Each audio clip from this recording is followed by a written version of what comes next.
pessoal, nós estamos em mais um episódio do Plástica Sem Medo e hoje nós estamos com a doutora Cíntia Rios. Eu vou deixar você se apresentar um pouquinho aí, doutora, para o pessoal entender toda a sua história, toda a sua trajetória. Boa noite, bom dia, boa tarde, sabe lá, né? Quem está assistindo a gente aonde tá? Pois é, eu sou Cíntia Rios, cirurgiã plástica, 29 anos de formada, faço cirurgia plástica funcional. Hoje a gente vai falar desse conceito, cirurgia plástica funcional. Ótimo, doutora. Vamos começar aqui com uma pergunta básica, né? Eu acho que é um termo novo hoje. O que é cirurgia plástica funcional?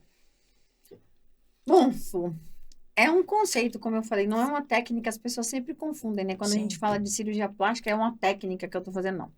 É um conceito que foi desenvolvido através de mim. Eu falo através porque quando a gente fala assim, fui por mim desenvolvido, parece que eu sou criadora de tudo e eu não gosto disso, não. Através de mim, para que a gente melhore a vida do paciente. Nada mais é do que olhar para o seu paciente no pré-operatório, identificar tudo o que acontece até o momento que ele chega na cirurgia e como estão os exames dele e mostrar para ele o que ele tem de errado, que é passível de ser corrigido para que o pós-operatório dele seja melhor. Então, eu costumo brincar com os meus pacientes que é assim, que é o melhor antes para o melhor depois. Ótimo. E qual que seria, assim, num geral, o benefício que esse paciente vai ter quando ele passa por esse processo? Só tem benefício. Primeira coisa é o paciente entender qual é o processo, né? Porque daí você vai ter que explicar muito detalhadamente o que ele tem de errado que pode complicar. Sim. E complicação para a gente é tudo, né? Desde um pontinho que inflama até o que a gente não quer nem falar. Então, você mostrar para a pessoa que a escolha dela tem um preço e qual é o preço a ser pago, já desenvolve aquela responsabilidade, né? Opa, eu tenho que fazer a minha parte. Então, acho que isso é o mais importante, é trazer a responsabilidade para todo mundo que está envolvido. A segunda coisa é um pós-operatório muito melhor. A gente tem menos dor, tem menos inchaço, tem uma volta às atividades mais rapidamente, a recuperação é mais rápida. E o mais importante, a manutenção mais prolongada do resultado. Porque você Ótimo. imagina, se eu estou muito bem, se eu estou bem para operar, eu posso ficar bem depois e está tudo certo. Mas se eu vou fazer uma cirurgia, tem alguma coisa que me incomoda. Então já tem alguma coisa lá dentro que não está boa. Ou seja, identificado o problema, a gente trata o problema e mostra para o paciente o que ele tem que fazer a partir dali para aquele problema não voltar. Sim, Não é? Você sim. concorda comigo que quando o paciente te procura, você está assim, eu estou operando o passado. Eu estou operando tudo que você trouxe até esse momento. Se você continuar com o mesmo hábito que você tem até hoje, você vai voltar a ser o que você era. Então, não é um antes e depois. É só um antes eternamente com uma cicatriz. Perfeito. E assim, como que nasceu esse conceito, doutora? Há quanto tempo isso surgiu? Assim, ó, ele nasceu, na verdade, oficialmente há 2, 3 anos, mais ou menos. Legal. Mas ele surgiu comigo há 12 anos atrás, quando eu estava na maternidade, eu fui mãe, minha filha tem 12 anos, a minha mãe adoeceu e eu estava muito insatisfeita já com a cirurgia plástica em si. Eu acho que a gente teve uma evolução e uma revolução na cirurgia plástica de uns anos para cá. Sim. Inclusive, o conceito da funcional faz parte disso. Mas naquele momento, eu não tinha desafios mais, sabe? Eu já tinha feito todas as cirurgias, as coisas, e eu tinha ali questões pessoais. Minha mãe que estava doente e minha filha que ia nascer. Qual era o mundo que eu ia deixar para elas duas? Uma que podia não estar mais e a outra que ia chegar. E aí eu passei a estudar doenças relacionadas à longevidade. E aí eu descobri o mundo da nutrição, da genética e da longevidade. Naquele momento, era até proibitivo você pensar ou falar em um hormônio, por exemplo, né? E você sugerir para o Imagina. paciente alguma coisa nesse sentido. Hoje, graças a Deus, não. Falar então de vitamina D, meu Deus, era uma heresia. Era uma Isso mesmo. heresia.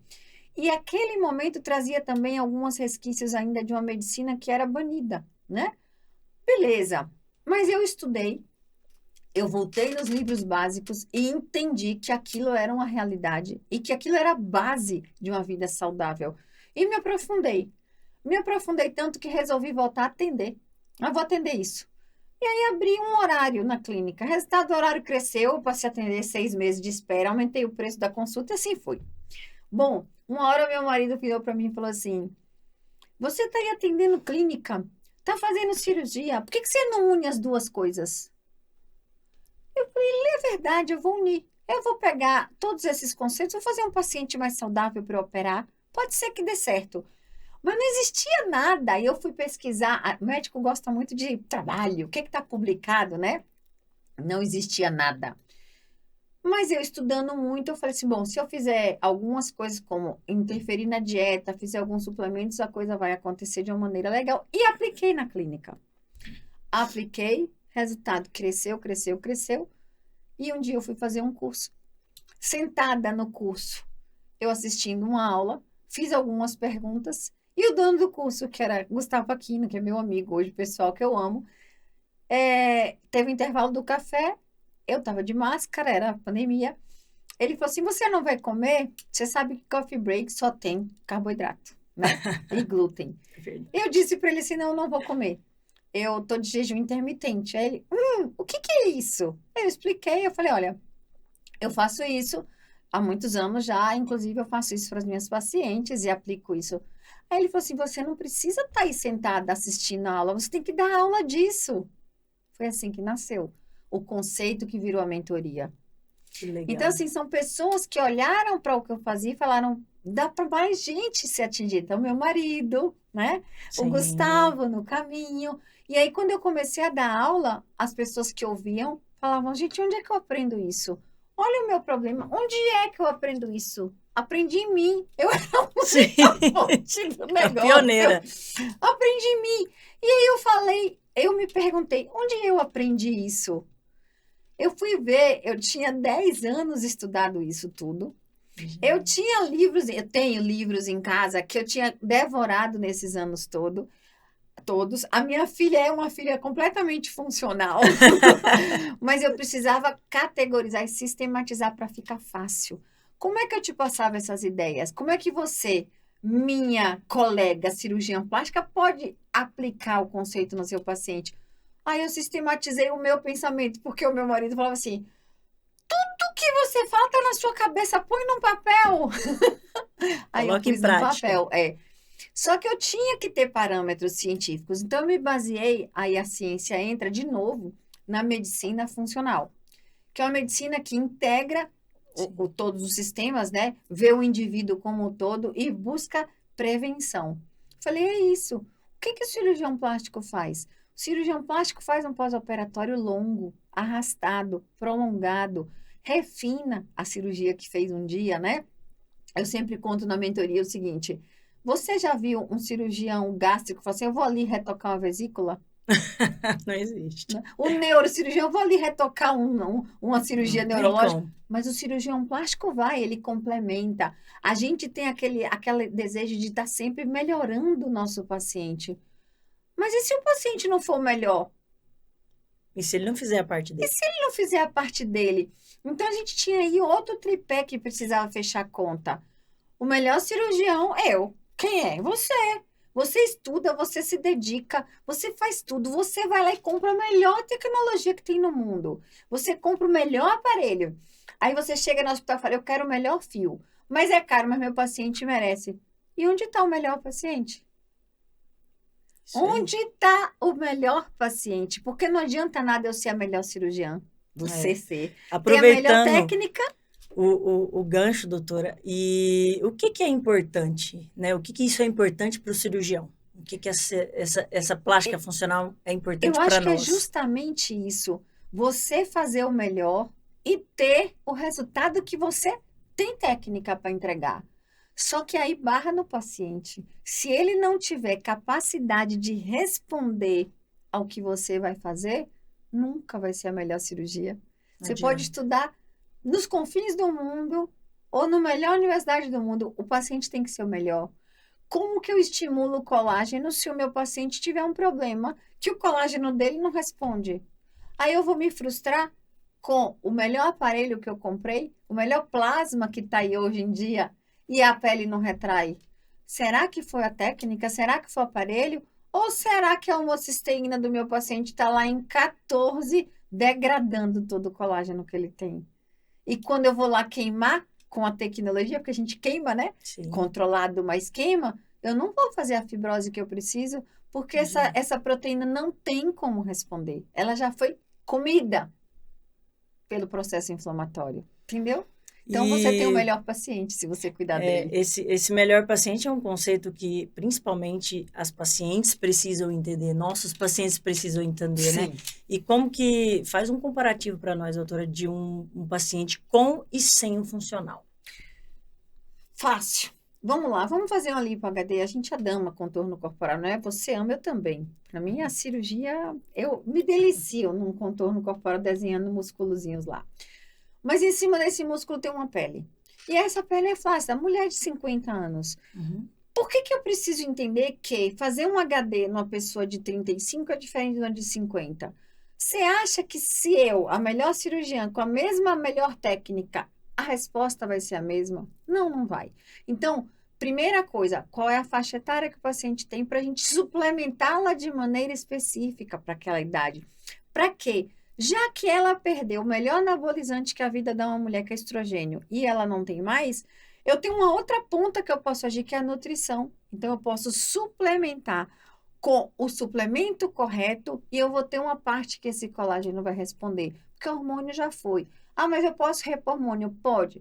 Repor nunca é igual a natural, mas já é uma boa ajuda. Mas nem todo mundo maneja isso bem. Então, assim, preparou um paciente de 45 anos para ser operado e fez a suplementação adequada, a resposta é, opa, consegui o que eu queria. Operou sem preparar, ai, será? Ai, vou ter que refinar. Então, assim, antes que você opere, tudo que você faz é explicação.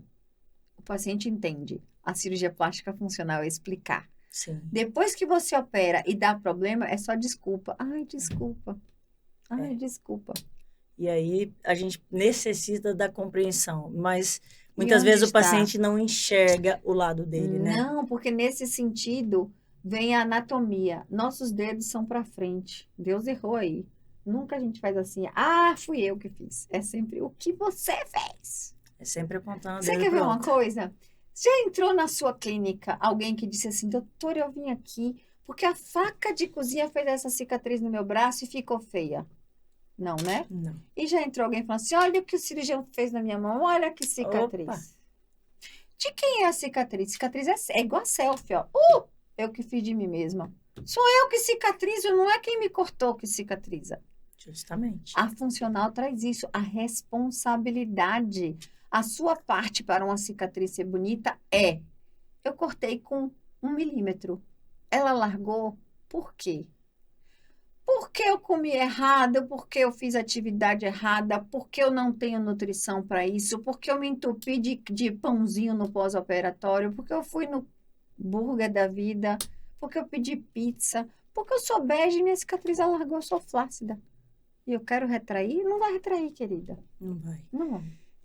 Aproveitando sobre alimentação, né? Você só citou para nós alimentação inflamatória, né? E qual seria a alimentação ideal para um pré e para um pós-operatório? Vamos lá. Aqui a gente tem 2 conceitos que a cirurgia plástica funcional define muito bem, baseados em ciência. A gente precisa de energia num pós-operatório. Então, para o pós-operatório, independente da cirurgia e independente da faixa etária, a gente faz uma dieta com restrição de carboidrato, que o nome em inglês é low carb, né?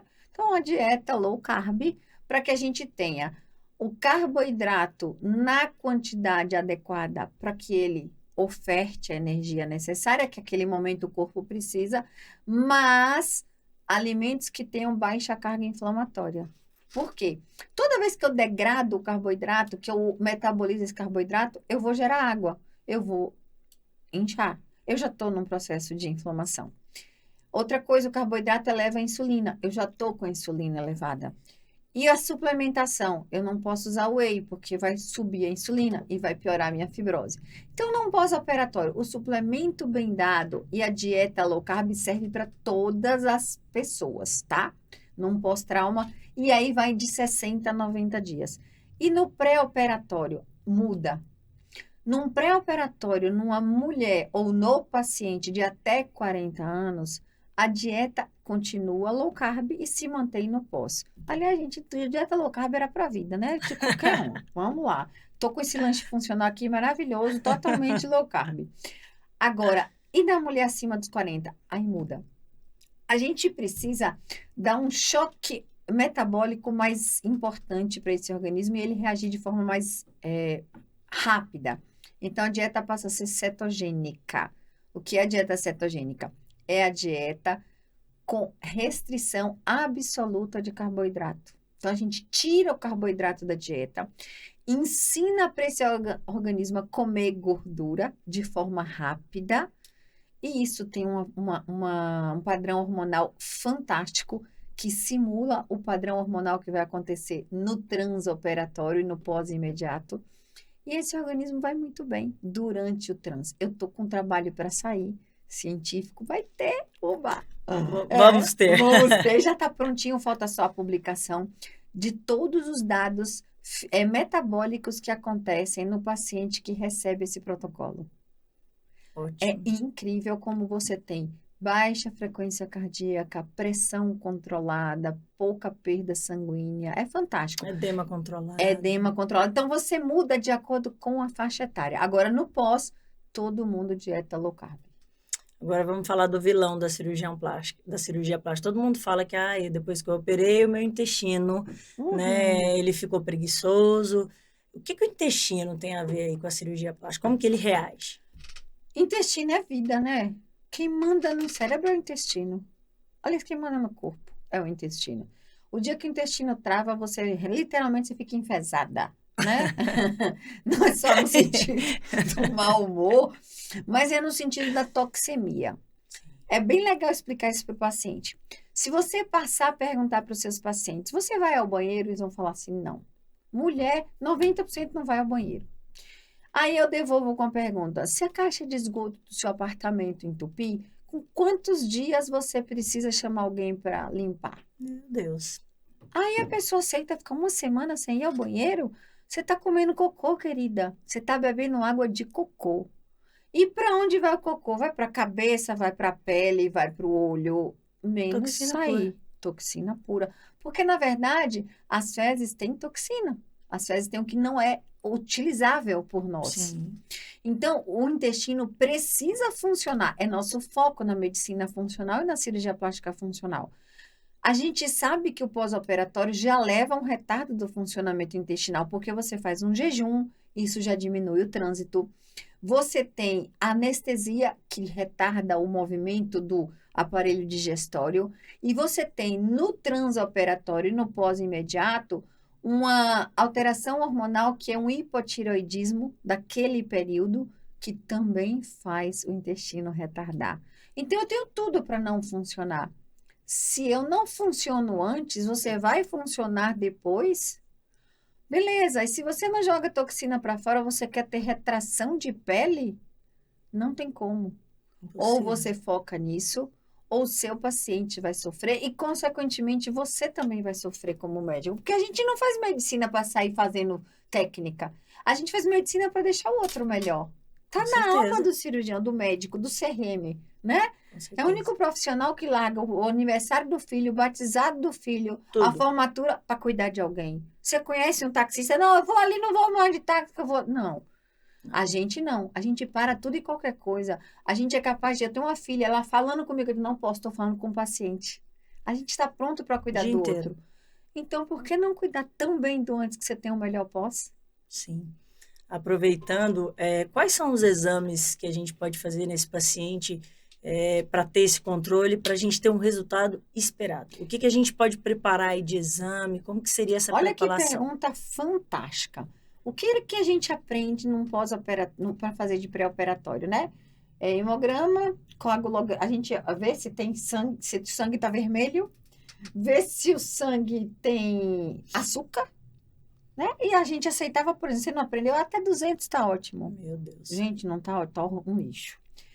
Aí você pede um coagulograma para quê? Para saber se eu cortar, se vai coagular no tempo certo. E esquece que a coagulação é uma historinha a ser contada entre o corte e a costura, né?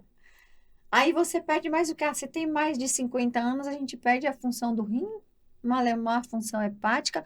Isso não é errado. Isso é o que está escrito nos nossos livros. Sim, isso é o que aprendemos. Vem a medicina funcional e mostra para mim o quê? Olha, se a minha glicemia tiver em 99, o meu colágeno foi glicado. Se o meu colágeno foi glicado, ele é duro. Isso significa que as minhas veias e artérias também estão duras. Eu tenho um risco de trombose? Nossa. A homocisteína, ninguém pedia. Quando eu comecei, Suelen, a falar de homocisteína, me olhavam assim com cara de interrogação. Que exame é esse? Justamente. Homocisteína, eu não opero se o paciente estiver com ela acima de 10. Vitamina D, que no começo aqui a gente contando a historinha 12 anos Sim. atrás, se eu pedisse eu seria banida e ia parar, né, Isso aí. nos locais devidos. E o Pra quanto a gente explicar. pega essa taxa de vitamina D baixa, né? 30. É uma coisa incrível. 30. Eu, assim, de Como 10 assim? pacientes, 8 tem É. a vitamina D baixa. É. E se tiver boa, tá na casa dos 33, 34, No né? máximo. E ela tem níveis no sangue que são relacionados com função. Quando eu tenho a vitamina D em 30, eu só faço metabolismo de cálcio. Ou seja, eu preciso controlar um linfócito T e um linfócito B. Ela faz isso. Eu preciso que ela esteja aí em 40 a 60 para isso acontecer. Quer ver outra coisa? Eu preciso que a vitamina D esteja na casa dos 60 para regular queratinócito. Quem é que faz o queratinócito lá na frente para cicatrizar? Aí a gente faz um puta contorno corporal, faz uma foto maravilhosa, deixa o gominho e chega lá, não tem nada daquilo que a gente deixou. Esqueceu de ver como é que estava a vitamina D. Porque quem vai sinalizar para aquele colágeno ser depositado do jeito que a gente quer é ela. E ela não estava lá. Isso Então, aí tem exames que a gente precisa colocar no nosso screen hoje. Gama GT, a gente precisa saber por que que a gama-glutamil transferase tem que estar adequada. O que que o ácido glutâmico faz? Imagina. Entrega energia na mitocôndria. Então, gente, tem uma gama de exame a ser pedido. Imagina os pedidos de exame seu, né? A paciente deve olhar e falar, meu Deus, né? E aí, você sabe que, aproveitando, teve uma paciente minha que desistiu da cirurgia porque eu pedia muitos exames. Então, assim, é uma coisa que a gente precisa mostrar para o paciente que é um todo, né? É um geral que a gente precisa, não é uma coisa ou outra, não é a função do rim só. Com certeza. E aí, eu vou te dizer uma coisa. O que Deus te dá é merecimento, o que Deus te tira é livramento. É isso aí. Pensa nisso como E, doutora, qual que é o melhor paciente para cirurgia plástica? Aquele paciente ideal? Aquele que entende o conceito, aceita, incorpora e faz. Ótimo. Esse Espero que isso ideal. atinja as pacientes. Eu sempre falo daquela continha básica de 50%, nosso 50%, né, do paciente. Eu falo para ele assim, ó, se você fizer uma parte do que eu estou te falando, a sua vida vai mudar. Imagina a sua cirurgia. Isso. Porque muda a vida, né? Muda, Muda a a gente vida. transforma. Eu, como já estou há 12 anos falando disso, para mim é muito natural e eu não aceito quem não faz. Então, eu falo que eu dou não para dar caminho. Nem que seja o caminho de casa. Mas na minha mesa de cirurgia não vai sentar. Então, aproveitando, qual que é o paciente que a gente não deve operar? Aquele que não quer o que você quer melhor para ele. Se você não aceita o que eu te digo que é o melhor para você, por que eu vou te fazer? Por que a Eu não gente sou vai o seu submeter? melhor. Né? É uma parceria. Se Sim. você não entende o que eu quero, eu não vou abrir exceção. Se eu abrir exceção, eu não vou dormir bem, eu posso virar notícia. Eu não quero. Sim. Não, eu não quero. Eu quero virar do jeito que eu tô. Bem tranquila, fazendo a minha consciência continuar em paz. E como para a gente finalizar esse bate-papo, que foi muito legal, eu acho que foi bastante esclarecedor, não só para os pacientes, mas como para alguns colegas também, né? É um termo novo e a gente ainda sofre muito, né, por novidades, né? A gente ainda tem algumas travas disso. Como sempre. E como que o cirurgião ele faz para ele ser, o que ele pode buscar para ele ser um cirurgião funcional? Bom, existe aqui alguns caminhos. Você pode fazer todos os cursos de medicina funcional que existem no mundo e ligar os pingos nos is. Aí você pode criar a roda. Mas a roda foi criada e inventada e eu já liguei esses pontinhos. Já facilitei. Já facilitei. Hoje a gente tem mais de 120 cirurgiões já com selo de cirurgião plástico funcional, 64 nutricionistas também já formadas. Mas basicamente é estudar bastante, entender de fisiologia e, se quiser, fazer a mentoria. A gente tem uma mentoria, hoje ela tem ela é online, completamente online. Existe a possibilidade de você fazer sozinho e só tirar dúvidas no grupo. Existe uma comunidade já com isso. E em breve, até final desse ano que virá, a gente vai sair o livro sobre cirurgia plástica funcional para quem não quiser estudar comigo diretamente na mentoria, estudar com o livro. Ótimo, então a gente Aí, vai com ter base material. científica, vai ter material, vai sair da minha cabeça. Doutora, eu queria te agradecer pela participação, Obrigada, Lô. adorei a participação. A senhora é uma pessoa que eu Adoro admiro. doutora e senhora. E isso é culpa de mamãe e papai. Mas queria te agradecer, o bate-papo foi bem legal, bem esclarecedor. E para todo mundo aí, continue nos acompanhando. Vamos ter aí novos episódios. Sucesso para você. Obrigada, doutora. Obrigada pelo convite. Obrigada.